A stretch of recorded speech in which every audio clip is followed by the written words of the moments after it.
Praise the Lord. और मैं प्रभु के नाम को धन्यवाद करता हूँ आज फिर एक बार इस तरह से हम सभी को मिलकर ये बाइबल स्टडी या बाइबल का अभ्यास करने के लिए उसने अनुग्रह दिया है, सामर्थ दिया है।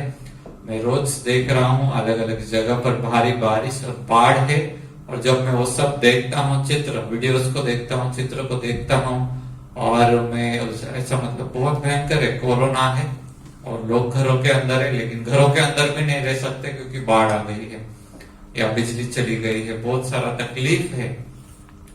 ये सब तकलीफ के बीच में प्रभु का अनुग्रह हम पर है कि हम इस तरह से आराम से बैठकर उसकी आराधना करते, स्तुति करते, प्रार्थना करते हैं, वचन के अंदर हम उसकी गहराई में जा रहे, अभ्यास कर रहे। ये सब प्रभु का अनुग्रह, इसलिए मैं उसको सबसे पहले धन्यवाद करता हूँ।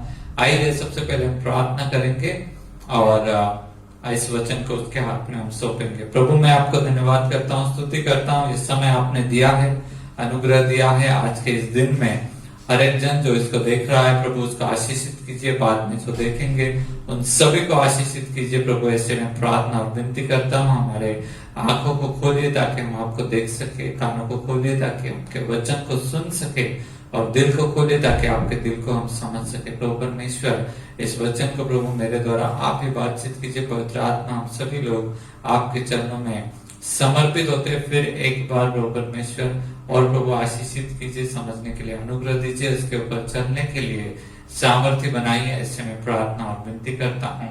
आज और अधिक लोगों को आपके नजदीक आप खींच कर लाएंगे, ऐसा मेरा विश्वास है, और लाइए ऐसी मेरी प्रार्थना है। इस समय आपके हाथ में सौंप देते हैं, मुझे भी बोलने के लिए सहायता कीजिए, यीशु के नाम से आमीन।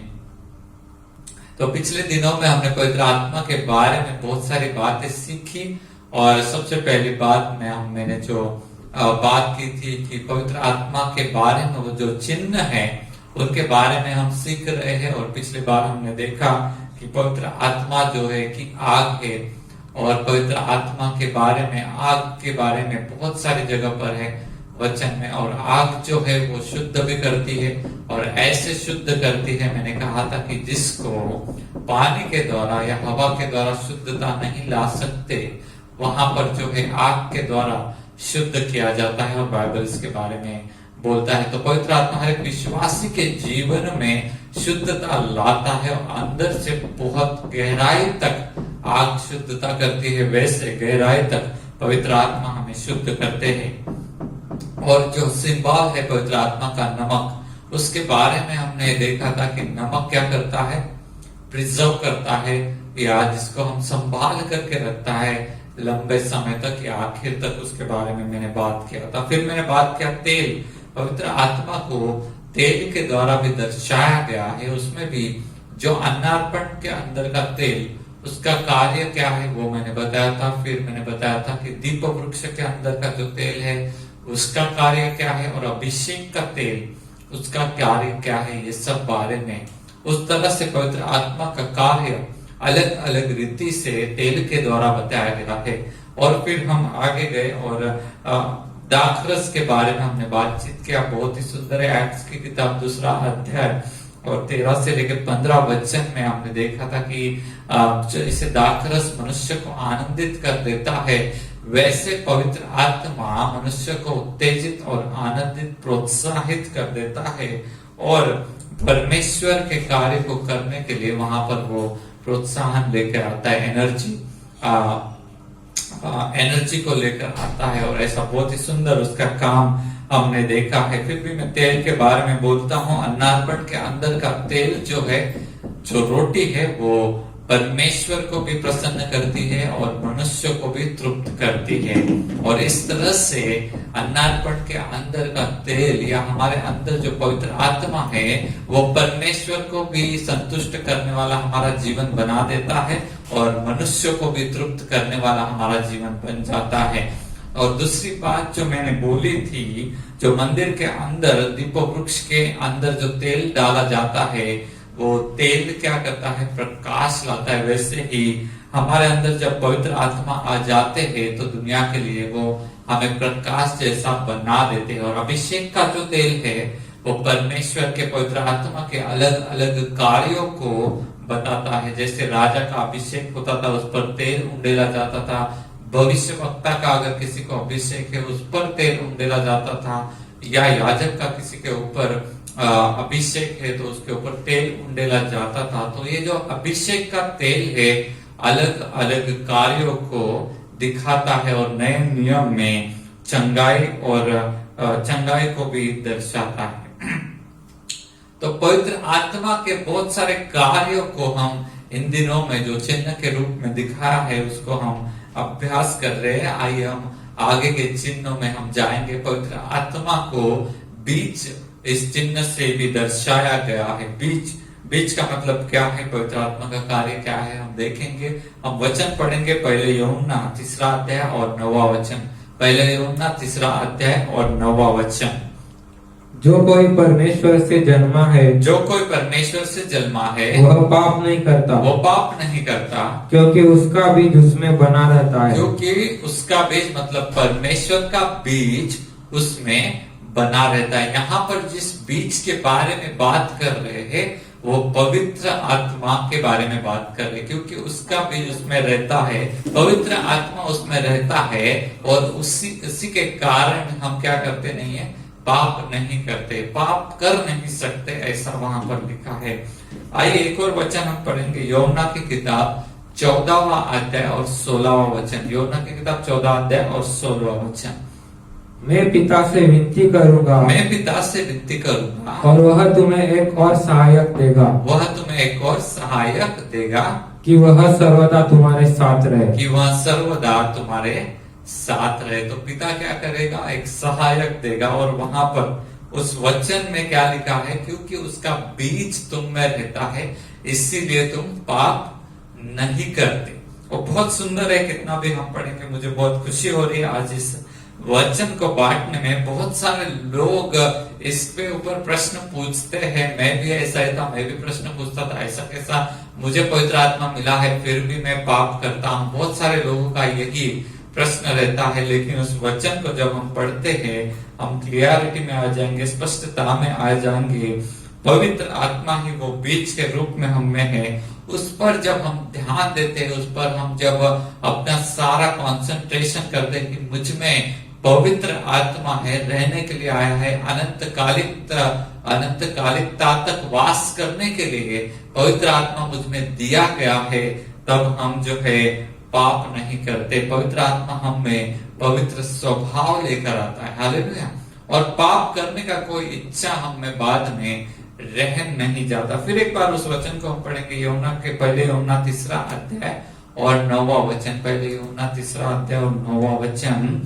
जो कोई परमेश्वर से जन्मा है, जो कोई परमेश्वर से जन्मा है वह पाप नहीं करता, वह पाप नहीं करता। परमेश्वर से हम सब जन्मे हैं, क्योंकि जो कोई शरीर से जन्मा वो शरीर है, जो कोई आत्मा से जन्मा वो आत्मा है। पवित्र आत्मा का अभिषेक जिनको भी हुआ है वो परमेश्वर से जन्मे हैं, और जो परमेश्वर से जन्मे हैं वो पाप नहीं करते, क्योंकि हमारा सारा ध्यान इस पर रहता है कि पवित्र आत्मा हम में रह रहा है। जब पवित्र आत्मा हम में रह रहा है तो पाप हम कर नहीं सकते, हमें इच्छा नहीं होती और हमारे द्वारा वो होता नहीं है। जैसे पवित्र आत्मा खुद पाप कभी भी नहीं करते, वैसे ही हमें भी पूरी वहां पर जो है स्वतंत्रता मिल जाती है।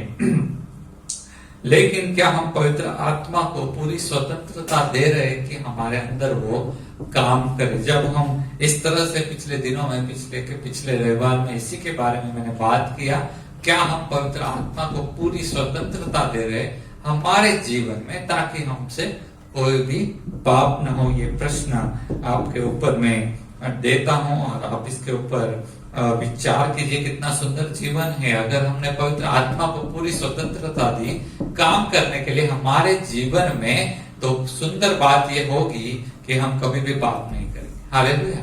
क्योंकि वचन ऐसा कहता है, मैं नहीं कहता, वचन ऐसा कहता है कि हम पाप नहीं करते, क्योंकि उसका बीज पवित्र आत्मा हम में रहता है। हालेलुया। बहुत सुंदर बात है और आप इसको समझ करके लीजिए। पवित्र आत्मा आपको प्रकट करेगा कि आपको उसे स्वतंत्रता देनी है हमारे खुद के जीवन में, कि हम कभी भी पाप ना करें और उससे उल्टा जो है कि हम फलदायी जीवन हमारा हो जाए। हालेलुया।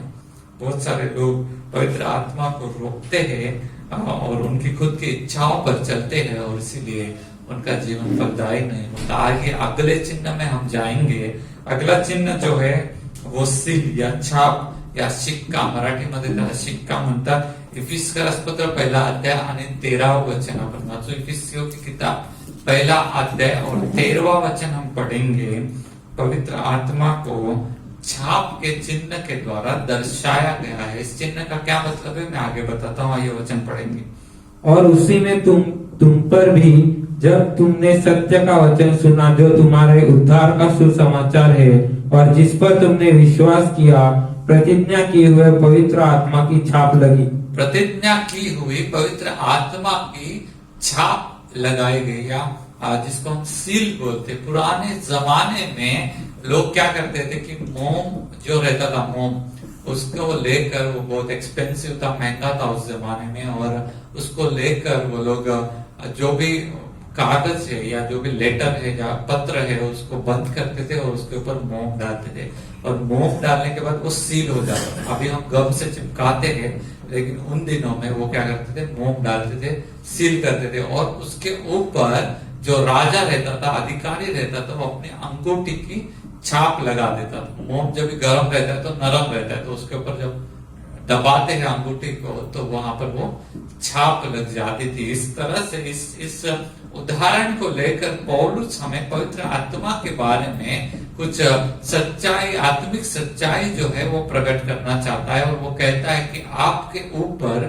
पवित्र आत्मा की छाप लगाई गई है। पवित्र आत्मा की छाप लगाई गई है। इसका क्या मतलब है कि जो व्यवहार वगैरह होता था पुराने जमाने में, अभी भी होता है, जिसको हम बोलते हैं कि लीगल पेपर पर तुम स्टैम्प पेपर पर मारकर लेकर आओ, स्टैम्प बोलते हैं, उस जमाने में छाप बोलते थे। और वो लीगल व्यवहार जो है या कानूनन व्यवहार जो है वो हो जाता था जब भी छाप लग जाती है कि भाई ये प्रॉपर्टी इस आदमी ने खरीद करके रख ली है। इस तरह से वो व्यवहार हो जाता था, और इसी तरीके से परमेश्वर ने हमारे ऊपर उसके पवित्र आत्मा की छाप लगा दी है। इसका मतलब ये है कि अब हम उसकी प्रॉपर्टी हो गए है, या परमेश्वर ने हमें खरीद लिया। हालेलुया।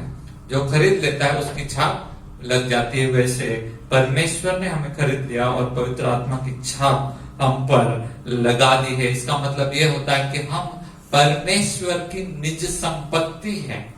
आपका शायद कुछ घर होगा या जो भी खेती होगा उसका कागज होगा, उसके ऊपर छाप लगी होगी, उस पर आपका नाम लगा होगा, और इस आदमी की ये प्रॉपर्टी है, ऐसा हम बोलते हैं क्योंकि लीगल उसमें पेपर है। वैसे ही उसी उदाहरण को लेकर पवित्र शास्त्र हमें बता रहा है कि परमेश्वर ने जब हमें पवित्र आत्मा दे दिया है, हमारे ऊपर छाप लगा दी गई है कि हम परमेश्वर की निज संपत्ति है, परमेश्वर की प्राइवेट प्रॉपर्टी है। हालेलुया। उस प्राइवेट प्रॉपर्टी के ऊपर परमेश्वर का पूरा अधिकार है। हालेलुया। हमारा खुद का अधिकार हमारे ऊपर नहीं है, लेकिन परमेश्वर का पूरा अधिकार हमारे ऊपर है, और वो हम पर अभी राज्य कर रहा है। हम उसकी संपत्ति, हम खुद के लिए नहीं जी रहे, लेकिन हम उसकी संपत्ति है, उसके लिए हमें काम कर रहा है। परमेश्वर ने ऐसा लिखा है, यीशु मसीह ने अपने लहू के द्वारा हर एक को खरीद करके दिया है, हम उसकी संपत्ति है। आगे पढ़ेंगे हम 14वां वचन, और वहां पर जो है पवित्र आत्मा के बारे में एक और चिन्ह दिया गया है। 14वां वचन, वह उसके बोल लिए हो कि छुटकारे के लिए हमारी मीरास का बनाया है कि उसकी महिमा की स्तुति हो। उसकी मीरास का बयाना है। कौन है? पवित्र आत्मा उसकी मीरास का बयाना है कि आगे पढ़ेंगे हम कि उसकी महिमा की स्तुति हो। उसकी महिमा की स्तुति हो। बयाना, इसको अभी इंग्लिश में डिपॉजिट बोलते हैं, आज के लैंग्वेज में, आज की भाषा में। ये थोड़ा सा लीगल लैंग्वेज है, लेकिन पवित्र आत्मा का लीगल काम भी है। हालेलुया। ये वकीलों को बहुत आसानी से समझ में आता है, आम आदमी इसको समझ नहीं पा रहा, लेकिन फिर भी डिपॉजिट हम भरते हैं। जब भी हम घर लेने के लिए जाते हैं, खरीदना है हमें, तो वहां पर क्या करते हैं हम लोग? डिपॉजिट देते हैं, बराबर। और डिपॉजिट देते मतलब क्या कि ये घर अभी हमको ही मिलेगा करके रिजर्व करके हम लोग रख देते हैं, फिर बाद में हम पूरा अमाउंट ईएमआई में भरते हैं बाद में, बराबर। लेकिन डिपॉजिट देते वैसे ही परमेश्वर ने हमें पवित्र आत्मा एक डिपॉजिट के रूप में दिया हुआ है। काय का डिपॉजिट? काय का डिपॉजिट इसको बयान करके हिंदी में शब्द है, मराठी में विस्तार है, इंग्लिश में अर्नेस्ट है, और डिपॉजिट, ये दोनों शब्द है। उसी तरह से जो बातें भविष्य में हमें विरासत में मिलने वाली है उनकी उसका डिपॉजिट हमें ये मिला हुआ है। भविष्य में मतलब जब हम पुनरुत्थित होंगे, मरने के बाद जब वापस यीशु मसीह हमें लेने के लिए आएगा, वहां पर जो बातें हमें मिलने वाली है उसकी डिपॉजिट अभी हमें मिली है। पवित्र आत्मा हमें मिला, मतलब उसमें से एक छोटा सा भाग हमें दिया गया है। डिपॉजिट कोई बड़ी अमाउंट नहीं होती। डिपॉजिट कभी कभी लोग बोलते हैं 1 रुपया दे दो और एसी देकर जाओ, आपने ऐसा देखा होगा एडवर्टाइजमेंट। तो डिपॉजिट बहुत छोटा होता है। तो उसी तरह से हमें जो मिलने वाला विरासत है, हमें जो मिलने वाला स्वर्गीय राज्य है, उसका ये डिपॉजिट मतलब पवित्र आत्मा कंफर्मेशन के रूप में डिपॉजिट मिला हुआ एक छोटा सा बात है। पवित्र आत्मा के जो भी वरदान है वो बहुत ही छोटा भाग है जो मिलने वाला है उसका। हालेलुया। जो मिलने वाला आने वाला जीवन है, जो अनंतकालिक जीवन है, उसका ये एक परछाई भर है, पूरा नया नियम। मैं तो बोलता हूँ पूरा नया नियम। और उसमें जो भी आशीषें हमें मिली है या मिलती है, वो आने वाले कल की बस एक छोटी परछाई है, परछाई, बस छोटी परछाई, बाकी कुछ भी नहीं है। और वचन हमें वही बात करता रहा है, पवित्र आत्मा के वरदान ये सब बहुत ही छोटी बातें हैं। आने वाले जीवन में परमेश्वर ऐसे ऐसे आशीष देने वाला है, ऐसी ऐसी बातें हमें देने वाला है कि हम जिसके बारे में अभी गुप्त रखा गया है, जिसके बारे में किसी को भी ठीक से मालूम नहीं, लेकिन डिपॉजिट दिया, उसको देखकर हम बहुत खुश होते हैं। जब हमारे द्वारा बहुत सारे चिन्ह चमत्कार होते हैं, हम बहुत खुश होते हैं। हमारे द्वारा भलाई के जब काम होते हैं, बहुत खुश होते हैं। लेकिन ये सब बहुत छोटा है, बहुत ही छोटा है। जो मिलने वाला है वो अनंतकालिक और बहुत ही बड़ा है। पवित्र आत्मा के द्वारा हमारे अंदर स्वर्ग का जैसे एक छोटा सा टुकड़ा दिया गया है, बहुत ही छोटा टुकड़ा, जिसको हम लेते हैं, हम आनंद करते हैं, हम कहते हैं वो परमेश्वर की उपस्थिति हम में है, पवित्र आत्मा की उपस्थिति हम में है, वो सहभागिता है, वो आनंद है। लेकिन जो भी आनंद, जो भी शांति हम इस पृथ्वी पर महसूस कर रहे हैं, वो बहुत छोटा सा टुकड़ा है, बहुत छोटा। और वो काय का टुकड़ा है? कंफर्मेशन है, डिपॉजिट है कि आगे आने वाले दिनों में इससे भी बढ़िया कुछ तो भी होने वाला है। और इस आनंद में हम जरूर जी सकते हैं। और इस आने वाले जीवन में हमें जो मिलने वाला है, उसके लिए पौलुस ऐसा कहता है कि उसके लिए मैं क्रूस उठाने के लिए भी तैयार हूं, उसके लिए मैं दर्द सहने के लिए भी मैं तैयार हूं। तो भविष्य में आने वाली बातें अनंतकालिक है, और अभी जो हमें दिख रहा है, मिल रहा है, महसूस हो रहा है, वो बहुत ही छोटा है और कम है। पिछले दिनों में मैंने जो बात बताई कि जीवन की नदियां बहेंगी, इसका मतलब क्या है कि बहुत सारा काम होगा, लेकिन वो तो सिर्फ पृथ्वी पर हो रहा है। जब हम स्वर्ग में जाएंगे परमेश्वर के पास, वहां पर अनंतकालिक अच्छाई का अनुभव जब करेंगे, तो पृथ्वी की ये सारी बातें हमें बहुत ही छोटी लगेंगी। हालेलुया। और इसीलिए यहाँ पर परमेश्वर के पीछे जाने के लिए सब कुछ छोड़ना लाजिब है, या सब कुछ छोड़ना बहुत ही आसान है। ठीक है, परमेश्वर के पवित्र आत्मा के बारे में, डिपॉजिट के बारे में, या बयाने के स्वरूप के बारे में हमने बातचीत की। हमने बातचीत की छाप के बारे में, हमने बातचीत की बीज के बारे में, और आखिरी हम इसमें आ गए हैं वस्त्र के बारे में। परमेश्वर के पवित्र आत्मा को एक और सिंबल दिया गया है, वस्त्र। आइए एक वचन हम पढ़ेंगे, यशायाह की किताब 61वां अध्याय और 3रा वचन। यशायाह की किताब 61वां अध्याय और 3रा वचन। और सिय्योन के विलाप करने वालों के सिर पर की राख दूर करके सुंदर पगड़ी बांध दूं, कि उनका विलाप दूर करके हर्ष का तेल लगाऊं और उनकी उदासी हटाकर यश का ओढ़ना ओढ़ाऊं। और उनकी उदासी हटा करके यश का ओढ़ना उड़ाऊं, या यश मतलब सक्सेस, यश का ओढ़ना उड़ाऊं, या सक्सेस के कपड़े में उन्हें पहनाऊंगा। जो दुख में है, जो तकलीफ में, उदासी में है, उनमें से मैं उदासी निकाल दूंगा और यश का या हर्ष का कपड़ा मैं पहनाऊंगा करके परमेश्वर यहाँ पर बोल रहा है। ये जो कपड़ा पहनाऊंगा या ओढ़ना उड़ाऊंगा, इस बात को पवित्र आत्मा के बारे में ये वचन है। और वचन फिर से पढ़ेंगे हम लोग। और सिय्योन के विलाप करने वालों के सिर पर की राख जो दूर विलाप कर रहे हैं उनके सिर पर जो राख है उसको दूर करके पगड़ी बांध, सुंदर पगड़ी बांधू, कि उनका विलाप दूर करके हर्ष का तेल लगाऊं विलाप दूर करके हर्ष का तेल लगाऊं और उनकी उदासी हटाकर यश का ओढ़ना ओढ़ाऊं। और उनकी उदासी हटाकर यश का ओढ़ना ओढ़ाऊं। तो जो भी दुखी है, तकलीफ में, उदासी है, उनके ऊपर हर्ष का तेल और यश का ओढ़ना मतलब कपड़े जो है परमेश्वर देने के बारे में वो बात कर रहा है। तो वस्त्र के सिंबल के द्वारा हमें समझ में आता है, जब हम कपड़े पहनते हैं या किसी को इस तरह से कपड़ों से ढक दिया जाए या अच्छे उसे कपड़े पहना दिए जाए, तो दो बातें होती है। हम सुंदर दिखते हैं या हमारा स्वरूप जो है वो बदल जाता है। अभी हम उदास थे और परमेश्वर क्या कर रहा है, उस उदासी को निकाल के पवित्र आत्मा को दे रहा है ताकि वो क्या बने, यश में आ जाए, आनंद में आ जाए। और इस तरह से हम देखते हैं जब पवित्र आत्मा आते हैं किसी के ऊपर, तो वो उसका दुख, उसका तकलीफ, उसका उदासी, वो सारी बातें निकाल देते हैं। हर्ष का तेल, आनंद वहां पर रखते हैं और जो यश जो है असफलता को निकाल देते हैं और सफलता वहां पर जो है लेकर आते हैं। एक और बात है, न्यायों की किताब 6वां अध्याय और 34 वचन, न्यायों की किताब 6वां अध्याय और 34 वचन में, ये हमने पहले भी पढ़ा था, इस बात को मैं रिपीट कर रहा हूँ, मैं खुद पढ़ता हूँ। तब यहोवा का आत्मा गिदोन में समाया और उसने नरसिंगा फूका, तब अभी एजरिया उनकी सुनने के लिए इकट्ठे हुए।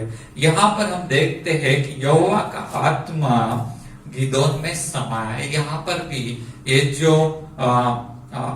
मतलब है, जैसे कि गिदोन को उसने पूरी तरह से ढक लिया अपने अंदर। और गिदोन ने क्या किया वहां पर कि एक सामर्थ्यशाली काम किया। जब कपड़े हम पहनते, लेकिन कौन से, अगर हम युद्ध के कपड़े अगर पहनेंगे तो क्या करेंगे, हम युद्ध के लिए जाएंगे। यहाँ पर जो दो अलग अलग तरीके के काम पवित्र आत्मा के दिखाई देते हैं, एक जो है कपड़ा जो है निराशा को, अपयश को दूर कर रहा है, यश को लेकर आ रहा है, वैसा भी पवित्र आत्मा का काम है।